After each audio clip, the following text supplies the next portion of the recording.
1971년 클라우스 슈밥이라고 하는 독일의 경제학자가 세계 경제 포럼을 시작했습니다. 흔히들 여러분이 알고 계시는 다보스 포럼이 바로 그 세계 경제 포럼인데, 스위스의 인구 3만 명 정도 모이는 조그마한 도시에 매년 1월 달에 세계의 경제인들 또는 정치 지도자들, 수상이나 대통령, 전현직 이렇게 높은 자리에 계신 분들이 함께 모여서 지구촌의 가장 핫한 이슈가 뭐냐를 논의하는데, 2016년 지금부터 6년 전 1월 달에 바로 이 4차 산업혁명을 주제로 다루었던 겁니다.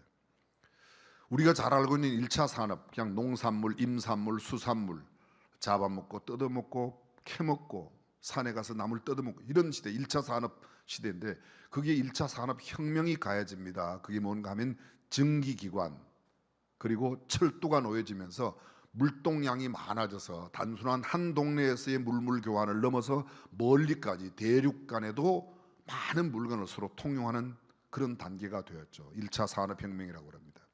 그리고 전기가 발명되고 전기에 이어서 많은 생산 물품들이 대량 생산이 되는 소위 전기와 대량 생산 구조가 이루어졌다. 이걸 2차 산업혁명이라 그렇게 말합니다. 그리고 3차 산업혁명은 서비스업을 중심으로 하면서 소위 인터넷, 컴퓨터로 컴퓨팅 시대, 컴퓨터 시대가 되는 것을 3차 산업시대라고.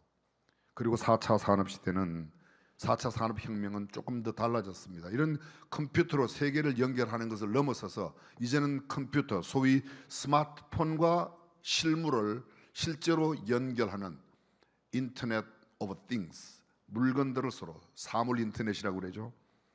쉬운 말로 말씀드리면 지금 스마트폰을 갖고 집에 있는 냉장고 여기서 다 작동시킬 수 있고, 자동차도 내가 직접 주차장에 대는 게 아니라 문 앞에 갖다 자동차 대고 이거 누르고 들어오면 지가 차가 혼자 들어가서 주차장에, 또 주차장에 있는 차를 겨울에 미리 여기서 누르면 히팅돼서 문 앞에까지 와 있는 시스템. 여러분도 지금 그런 거 하시죠? 아직은 우리는 상용화되지는 못해서 우리까지는 안 하는데 지금 이런 시대가 되었습니다. 벌써 평창 동계올림픽 때 당시에 대통령께서 자율주행차를 타고 가셨어요. 대한민국 교통법에는 운전자, 운전면허증 있는 사람이 운전석에 앉지 않고 차가 움직이면 불법이에요. 그렇지만 운전은 조작하지 않아도 지가 알아서 도착지까지 가냅니다. 지금 나오는 차는 거의 대부분 자율주행이 가능한 차이들입니다. 이런 시대, 4차 산업혁명 시대, 한마디로 말하면 급변하는 시대. 그런데 이런 사회가 급변함에도 변하지 않는 게 있습니다. 그것은 불변의 진리, 불변의 가치, 그거 있습니다. 불변의 진리가 뭐죠? 과학, 기술, 문명이 아무리 발달하고 발전해도 영원히 구원받는 것은 예수 믿는 일 이외에는 없습니다. 아멘. 하나님의 말씀 이외에 영원한 절대 가치는 없습니다. 하나님 이외에는 절대 가치는 없습니다. 어떤 분이 방송에 나와서 절대 믿어주십시오. 우리가 절대 믿을 수 있는 인간은 없습니다. 절대 믿을 수 있는 사물은 없습니다. 절대 믿을 수 있는 분은 오직 하나님 한 분. 절대 믿을 수 있는 진리는 오직 성경 말씀 외에 없는 줄로 믿습니다. 그렇습니다. 절대 불변의 가치, 그것을 소위 우리는 높은 가치라고 말합니다. 가치, 그러면 생각나죠? 높은 가치와 낮은 가치, 그리고 중간 가치가 있습니다. High value, low value, and middle value. 중간 가치. High value 뭐죠? 여러분들의 눈빛은 묻지 말고 네가 빨리빨리 이야기해라. 예. High value. 내가 많이 가지면 가질수록 남들에게 유익이 되고 남들에게 덕이 되고 남을 도와주는 결과를 얻어내는 것을 추구하는 삶, 그것을 높은 가치의 삶이라고 말합니다. 낮은 가치는 내가 많이 가지면 남들은 갖지 못하거나 남들에게 해를 주는 것, 피해를 끼치는 것을 추구하는 삶, 낮은 가치를 추구하는 삶이에요. 중간 가치란 쓰는 용도에 따라서 높은 가치로 쓰일 수도 있고 낮은 가치로 쓰일 수도 있는 것입니다. 이를테면 이런 것이죠. 낮은 가치부터 설명하면 돈, 물질, 지위, 권력, 명성, 재화, 이런 것들은 내가 많이 가지면 다른 사람들은 적게 가집니다. 쉬운 예를 들어서 이 우리가 예배드리는 공간 안에 사과가 1000개가 있는데 제가 만약 900개를 가지면 여러분 모두가 100개를 나누어 가지게 됩니다. 그럼 여러분들은 요만큼씩밖에 못 먹을 거예요. 이런 것을 내가 많이 가지려고, 돈은 내가 많이 가지면 남들은 적게 가집니다. 권력은 내가 독점하면 다른 사람들은 권력을 못 가집니다. 독점된 권력은 남들에게 피해를 줍니다. 명예, 내가 다 가져버리면 남들은 가질 게 없습니다. 근데 이런 것들, 세상에 많은 사람들이 추구하고 있는 가치는 거의 낮은 가치예요. 너 왜 그렇게 열심히 하냐? 잘 먹고 살려고요. 너 왜 그렇게 열심히 하냐? 높은 자리에 올라가려고요. 거의가 다 그것입니다. 근데 성경이 말하고 있는 가치는 그렇게 말하지 않습니다. 오히려 섬기는 자가 더 높은 자라고 말합니다. 나누고 베푸는 사람이 복된 사람이라고 말합니다. 아멘 해도 제가 화 안 내요. 아멘. 근데 우리는 낮은 가치를, 세상에서는 그 사람 참 출세했다, 낮은 가치를 많이 얻었다는 겁니다. 그 사람 참 괜찮다, 낮은 가치를 많이 소유한 사람들입니다. 높은 가치 어떤 겁니까? 사랑, 이해, 용서, 나눔, 섬김, 겸손, 배려, 양선, 온유, 절제, 충성.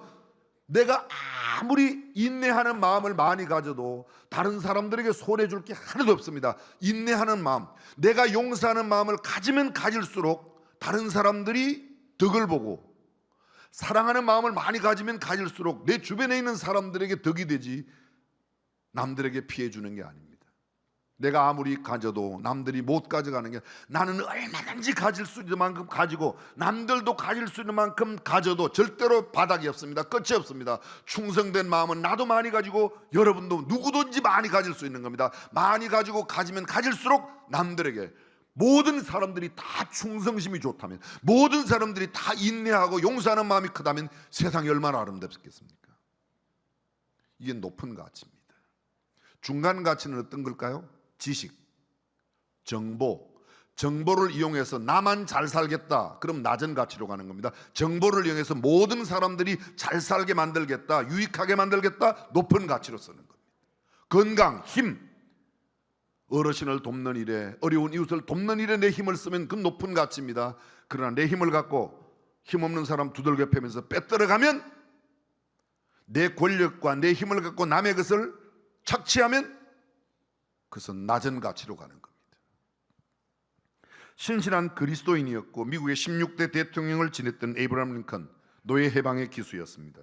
청소년 시절 우편 배달부로 일했던 때가 있었답니다. 하루는 갑작스러운 소나기로 강물이 많이 늘어나자 강 건너편에 우편 배달물을 전달할 수가 없었습니다. 링컨은 생각했습니다. 얼른 모자를 벗어 편지를 그 안에 넣고 손을 높이 들고 강물을 건너가 그 편지를 전달했습니다. 그때부터 링컨에게 별명이 붙었습니다. 충직한 사람, 충직이라는 별명이 붙었습니다.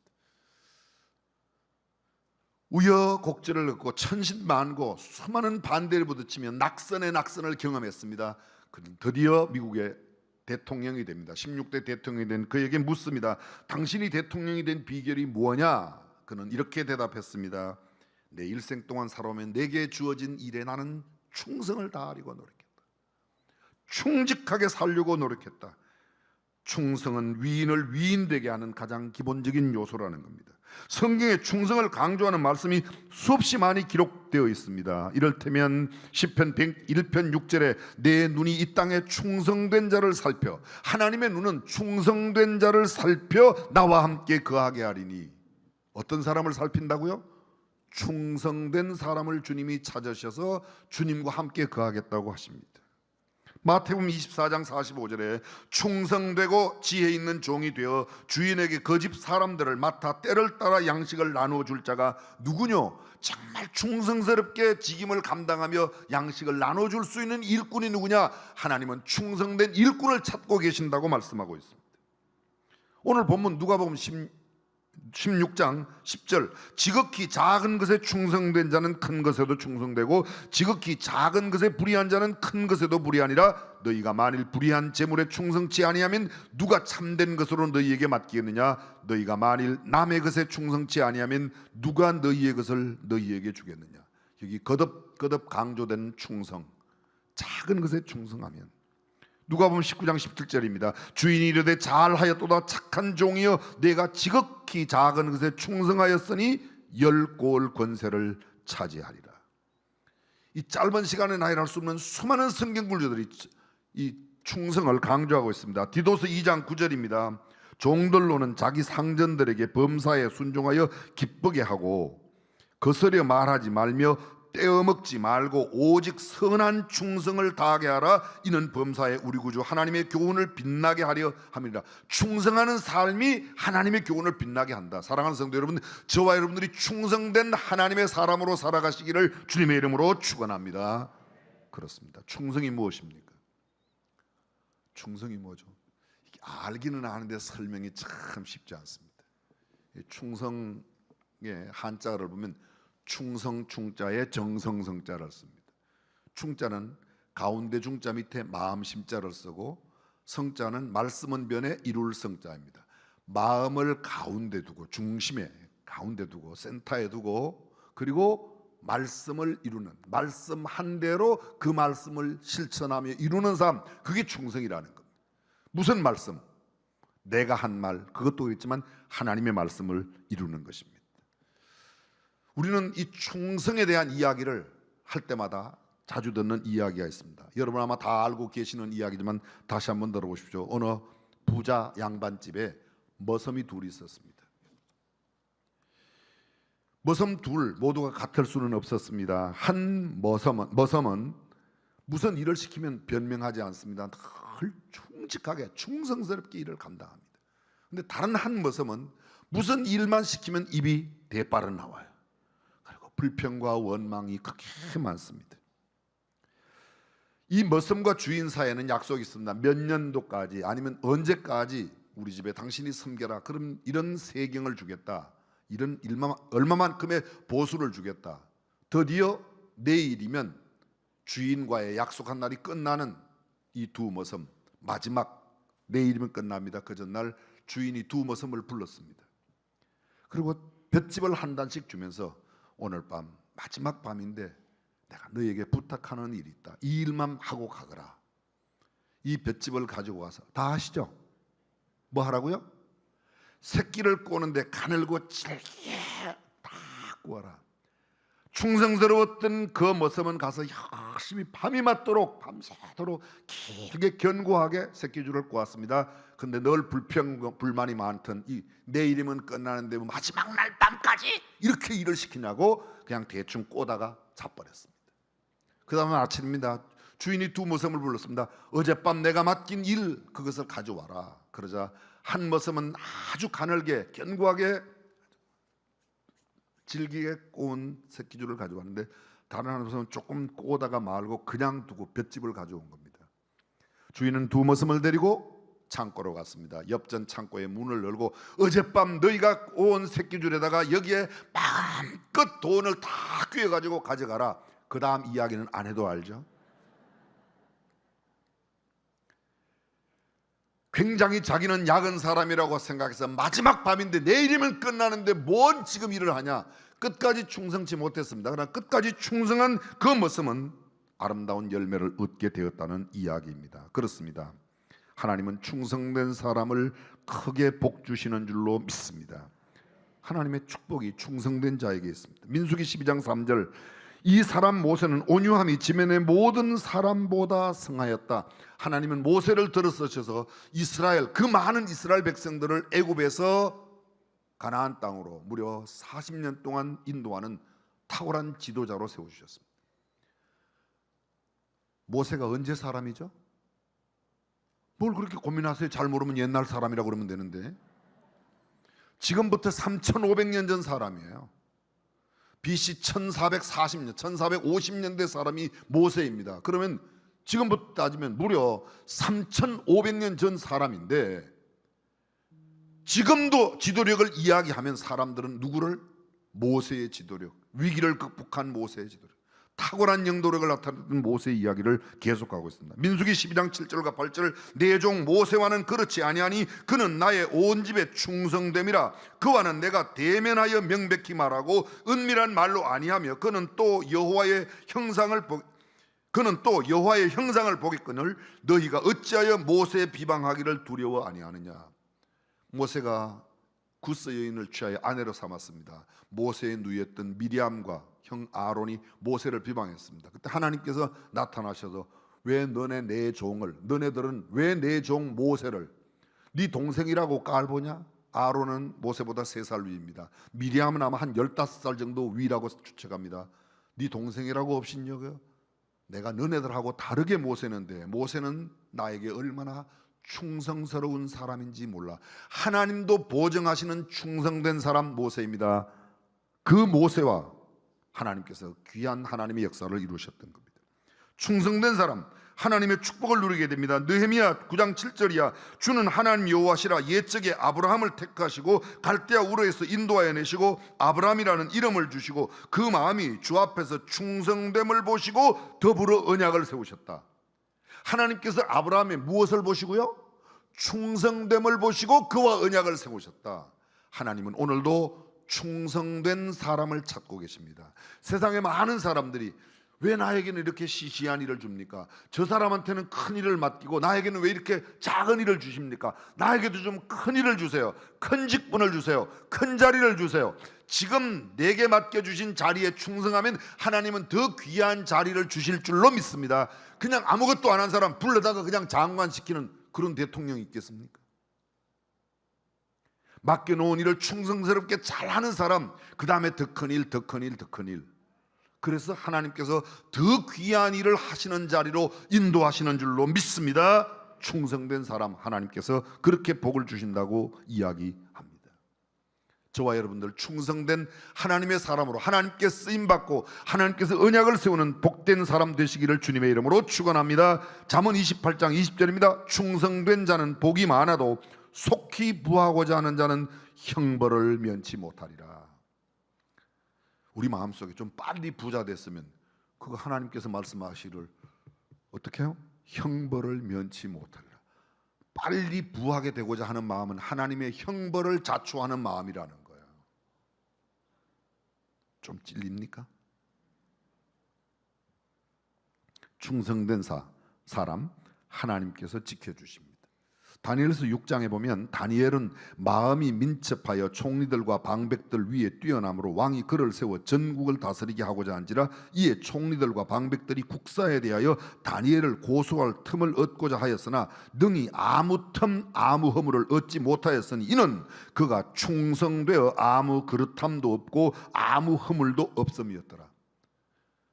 바벨론 왕이 다니엘을 총리로 세웁니다. 3명의 총리 가운데 1명의 총리를. 그는 하나님의 영이 그와 함께 하심으로 그 얼마나 충성되게 하나님을 섬겼던지 총리들과 방백들이, 요새 말로 말하면 다른 총리 2명과 장관들이 다니엘을 흠잡으려고 너무너무 애를 쓰고 있습니다. 그런데 아무 틈 아무 허물을 얻지 못하였는데 그 이유가 무엇인가? 그 이유는 그가 충성되어 어떤 그릇함도 없이, 누구 앞에 충성되어? 하나님 앞에 충성되고 그가 섬기고 있는 왕 앞에 충성되어 아무 그릇함도 없는 까닭에 하나님께서 그를 지키십니다. 다니엘서 6장 10절입니다. 다니엘이 이 조수의 의인이 지킨 것을 알고도 자기 집에 돌아가서는 그 방에 예루살렘으로 향하여 열린 창에서 전에 행하던 대로 하루 3번씩 무릎을 꿇고 기도하여 그 하나님께 감사하였더라. 바벨론 왕, 바벨론 신들 외에 다른 신을 섬기거나 기도하는 사람은 사자굴 속에 넣겠다는 겁니다. 그런데 다니엘이 그 사자굴 속에 넣겠다는 조수의 의인이 지킨 것을 알고도, 옥새가 지킨 것을 알고도 집으로 돌아가 예루살렘 향하여 열린 창문을 열어놓고 하루에 3번씩 기도를 하였는데, 무슨 기도를? 하나님께 감사 기도를 했어요. 이게 감사 기도할 상황입니까? 다른 신에게 기도하면 사자굴 속에 들어갈 판인데, 하나님 살려주세요. 하나님 이제부터는 속으로만 기도하겠습니다. 창문도 안 열고 그냥 혼자 기도할게요. 속으로 기도할게요. 얼마든지 그렇게 할 수 있지 않습니까? 그런데 다니엘은 그날도 당당하게 문을 열어놓고 남들이 들을 수 있을 만큼 하나님 앞에 감사하며, 감사할 상황이 아니지 않습니까? 근데 어떻게 됐어요? 하나님은 사자의 입을 봉하시고 다니엘을 지키시며 보호하신 줄로 믿습니다. 하나님께 충성된 사람, 어떤 상황 가운데도 하나님께서 그를 지키실 줄로 믿습니다. 그렇습니다. 충성된 사람, 많은 것을 맡고 하나님의 즐거움에 참여합니다. 마태복음 25장, 우리가 달란트 비유를 너무도 잘 알고 있습니다. 주인이 1달란트, 2달란트, 5달란트를 맡기고 멀리 타국에 갔습니다. 다시 돌아왔습니다. 1달란트 맡은 사람은 묻어두었다가 1달란트만 가지고 왔습니다. 2달란트 맡은 사람 2달란트를 남겼습니다. 5달란트 맡은 사람 5달란트를 갖고 왔습니다. 그런데 놀라운 사실이 있습니다. 2달란트 남긴 2달란트 받은 사람, 5달란트 남긴 5달란트 받은 사람에게 똑같이 말합니다. 착하고 충성된 종아, 내가 작은 일에 충성하였으니 많은 것을 내게 맡긴다. 5달란트라고 더 크게 칭찬하기 아닙니다. 2달란트를 맡아서 잘하면, 그걸 요새 말로 바꾸겠습니다. 집사님으로 집사 일 잘하면 목사로서 거지같이 목사한 것보다 상은 더 받는다는 거예요. 아멘 하세요. 목사가 못 받는다 그러니까 좀 슬퍼서 그렇습니다. 내가 맡은 일에 충성하면 되는 거예요. 누구 남들 눈치 보지 말라는 겁니다. 충성된 자 많은 것을 맡습니다. 충성된 자에게 직분을 맡기신다고 하나님 말씀합니다. 나를 능하게 하신 예수 그리스도 우리 주께 내가 감사함은 나를 충성되이 여겨 내게 직분을 맡기심이라. 하나님께서 우리에게 주신 직분, 목사, 장로, 권사, 집사, 소그룹을 돌보는 리더, 찬양대, 주일학교, 모든 직임을 맡기실 때 하나님께서 이 직 잘 감당하라고 맡기셨는데, 내게 맡은 직을 잘 감당하면 하나님께서 더 귀한 일도 맡겨 주실 줄로 믿습니다. 그러나 내가 맡은 일이 적은 일이라고 사소히 여기고 소홀하게 여기면 하나님은 나를 소홀하게 여기십니다. 충성된 사람, 면류관이 준비되어 있습니다. 내가 장차 받을 고난을 두려워 말라. 볼지어다 마귀가 장차 너희 가운데서 몇 사람을 옥에 던져 시험받게 하리니 너희가 10일 동안 환난을 받으리라. 내가 죽도록 충성하라. 그리하면 내가 생명의 면류관을 내게 주리라. 아멘. 그렇습니다. 생명의 면류관을 주시겠다고. 마지막으로 살펴볼 내용이 있습니다. 어떻게 충성할까? 성경은 이렇게 말합니다. 작은 일에 충성하라고요. 적은 것, 작은 것, 아무것도 아닌 것처럼 보이는 것, 사소한 것, 그것을, 우리 옛말에 그런 말 있죠. 바늘도둑이 소도둑 된다. 성경에는 안 나와요. 그런데 우린 잘 알아요. 바늘도둑이 소도둑 됩니다. 큰 것부터 훔쳐서 큰 도둑 되는 게 아니고 처음에는 작은 것입니다. 그러나 그것이 점점 그 큰 도둑이 될 수 있다는 겁니다. 작은 일에 충성할 때 큰 것을 주님은 맡기십니다. 대가를 기대하지 마십시오. 대가를 기대. 충성은 대가를 기대하는 거 아닙니다. 마태복음 23장에 보게 되면 그 포도원에 품꾼 비유가 나옵니다. 아침 일찍 포도원에 들어오네. 내가 너한테 1달란트 줄게. 9시에 1달란트 줄게. 12시에 너 오면 1달란트 줄게. 오후 3시 너도 1달란트 줄게. 마감 시간 1시간 전 오후 5시 너도 들어가. 내가 너한테도 상당한 삭슬을 주리라. 6시에 일이 끝났습니다. 맨 마지막에 온 사람 1시간밖에 일 안 했습니다. 그 사람한테 1달란트를 줬습니다. 먼저 온 사람들이 1시간밖에 일 안 했는데도 1달란트를 줘. 대단하네. 아침에 나 들어올 때 1달란트 약속했는데 나는 엄청 많이 주겠네. 그런데 아침에 온 사람에게도 1달란트를 줍니다. 그 주인에게. 아니 마지막에 온 사람 1시간 일했는데 1달란트 주고 나는 아침부터 왔는데. 상당히 논리적이에요? 논리적이지 않아요? 논리적이에요. 근데 주인은 이렇게 말합니다. 내가 나중 온 사람에게 1달란트 준 게 내 마음이 후해서 준 거야. 내가 너한테 1달란트 아침에 약속했잖아. 너한테 약속한 거 어긴 일이 없는데 왜 너 이상한 마음을 가져? 나중 온 사람에게도 1달란트 주는 게 내 뜻이야. 이건 구원을 이야기합니다. 어려서부터 예수 믿은 사람도, 중간에 예수 믿은 사람도, 죽기 1시간 전에 예수 믿은 사람도 구원이라고 하는 것은 동일하게 베푸시는 하나님의 은혜인 줄로 믿습니다. 문화의 비유는 달라요. 많이 맡은 자에게 더 많은 것을 맡기시며 더 많은 보상을 주세요. 그런데 그 더 많은 것을 맡게 된 배후에는 적은 것에 충성한 일이 있었기 때문에 더 많은 것을 맡긴다는 겁니다. 사랑하는 성도 여러분, 내게 주어진 것, 큰 것 작은 것 가리지 말고 주 앞에 충성되게, 내가 이만큼 했으니까 이만큼은 주실 거야, 대가를 기대하지 말고 충성하면 하나님 우리에게 큰 것으로 갚아 주실 줄로 믿습니다. 마지막입니다. 성경은 이렇게 말합니다. 어떻게 충성하냐? 끝까지 충성하라. 죽도록 충성하라. 그리하면 생명의 면류관을 내게 주리라. 죽도록 충성하라. 긴 설명 드리지 않습니다. 오늘 저와 여러분들이 하나님 앞에 충성스러운 일꾼, 내가 어떤 회사에 가서 일을 한다면 회사에 나를 채용해 준 그분 앞에 충성스럽게, 내 아내에게, 내 남편에게, 내 가정에서, 내 모든 삶의 영역에서 충성스러운 하나님의 사람이 되시기를 주님의 이름으로 축원합니다.